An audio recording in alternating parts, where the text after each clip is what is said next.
To biShvat tonight and tomorrow. This holiday has a lot of interesting customs. We'll say a few of them. First of all, Tu biShvat is a Yom Tov. We don't say Tachanun, as you realized. And it's a day that we need to be happy.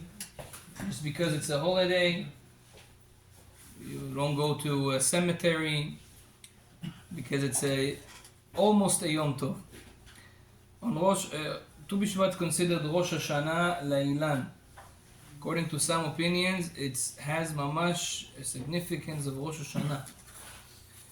Because they say, who is the Ilan? Ki ha'adam etz hasadeh. The tree, the Ilan, is the person. There's a pasuk that says that a person is correspond to the tree. So therefore, if it's a Rosh Hashanah for the tree, it's Rosh Hashanah for us, technically. And it says, Baruch Hashem, holiness of Rosh Hashanah. Praying today has a big power. Especially if you pray for, they say that on Tu biShvat, they decide all your chidushei Torah, all your chidushim, whatever you're going to, Bezat Hashem, bring to this world, new ideas of Torah, are decided on Tu biShvat. There's also a custom, the Ben Ish Chai wrote a tefillah for etrog. They say a person needs to pray for a good etrog on Sukkot. You pray for that on Tu biShvat. I'm sure that Yakobov Yosef already ready to send it to everyone. Bezat Hashem, this is a good prayer to say on Tu biShvat. Also to eat etrog on Tu biShvat. It's a big segula, to have kids. It's a good thing to do. Especially the etrog that you used on Sukkot. There's a custom to have it a part of the seder of Tu biShvat as well. If you made a jam from it, it's a good thing. Now Tu biShvat has an interesting mitzvah of tzedakah, giving donation. Rabbi Chaim Palaji in his book, he writes that there is a mitzvah to give 91 coins to tzedakah on Tu biShvat. What type of coins? Whatever you want, depends on your, how rich you are. You want to give dollars, you can give dollars. You want to give $2, you can give $2. You want to give 25 cents, 10 cents. 5 cents, I think it's too little. It's not 100% called a pruta, because you can't technically buy anything with 5 cents. But 10 cents and more, I would say, count 91 and give it. Now you don't have to take 91, 10 cents and give it to donation. You can just make a summary, how much is it, you sum it up, how much is it. So if it's 10 cents, it's easy, it's going to be $9.10, and you give it to donation on the day of Tu biShvat. Now why 91? 91 is Gimatria Ilan. Yeah, 91, Ilan, tree is 91. And it has a lot of secrets. If you want to have more kavanot, 91, it's also the two names of Hashem, Yud, Hey, and Vav and Hey, combined with Aleph, Daled, Nun, and Yud together. It's also Gimatria Amen. It has a lot of things in it. Yes? Yes, $1. You decided to get 10 cents. Yes, $1 or rest of the mitzvah? Yeah, no, you can give $10 and say, okay, the 91. So $9.10 is for the Tu biShvat. The rest is just. The rest is good. It's 91 Bitcoin. Yeah, 91 Bitcoin you also can give. Yeah. Give it to me. Okay, Rabotai. So this is one thing that it's good to do. Another thing, by the way, if you send it wired, so it's very easy.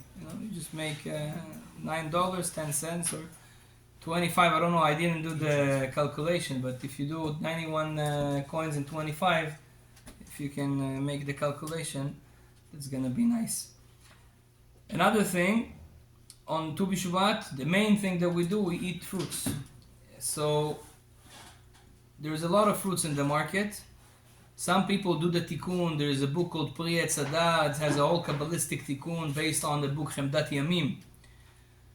And this tikkun, basically, you need to bring like around 30 fruits to the table, There's fruits that correspond to Olam Atzilut. There's fruits that correspond to Olam Bria, Olam Yitzira, Olam Asiya. It depends if it has a shell that you can eat or you cannot eat. B'kitzur, there's a lot of things in it.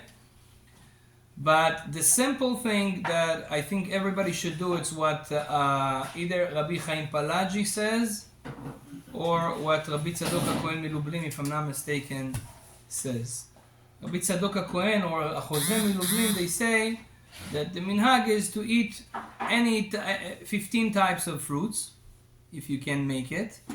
Bring any 15 types of fruits, and of course you're going to say on one of them ha'etz, so you better say it on olives, because if you go to by the order of Shivat HaMinim, the 7 fruits of Israel, olives is going to be the first one. So you're going to, olives is before Tamar.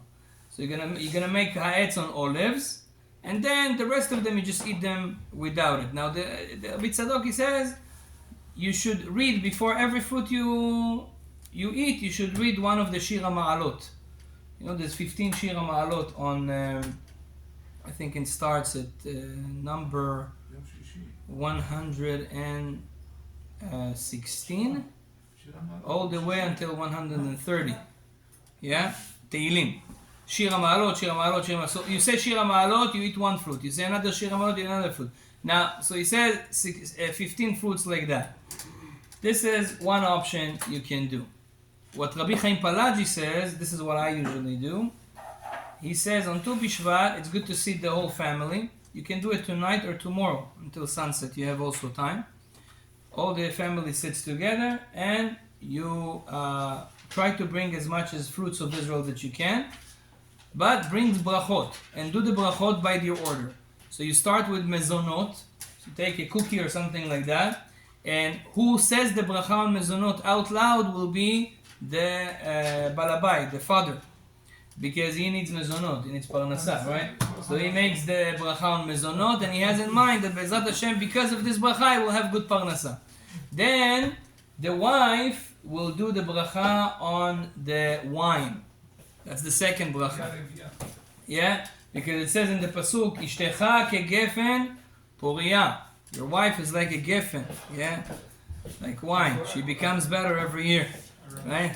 Be'ezrat Hashem. Vintage. Yeah, so she makes the bracha on the wine. She can have you all in mind, or you can say after her, but she says it out loud to get the bracha of Be'ezrat Hashem having kids. And if she's already old, it's also a bracha of puriyut, means that she will have shefa and blessing from those kids.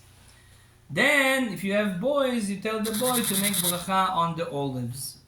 Banecha keshtile zetim, salil shulchanecha, because olives symbolize the olive oil, which is chokhmah, wisdom, and we want them to be smart in Torah. They will do the olive etz. Yes. No. Maga esh mem yain is not gefen, it's not grapes. It's wine has a certain, it's higher than etz. So you say first mezonot, then a gefen on wine. Wife says, and either she does it for you or you say it after her. And then zaitim, the boys, one of the boys, tell them to do the zaitim, or each one by the time.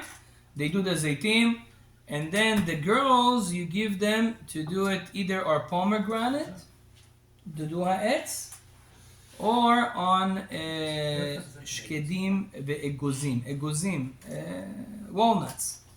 Why? Because pomegranate and walnuts, they have a very hard shell, which symbolize the tzniut.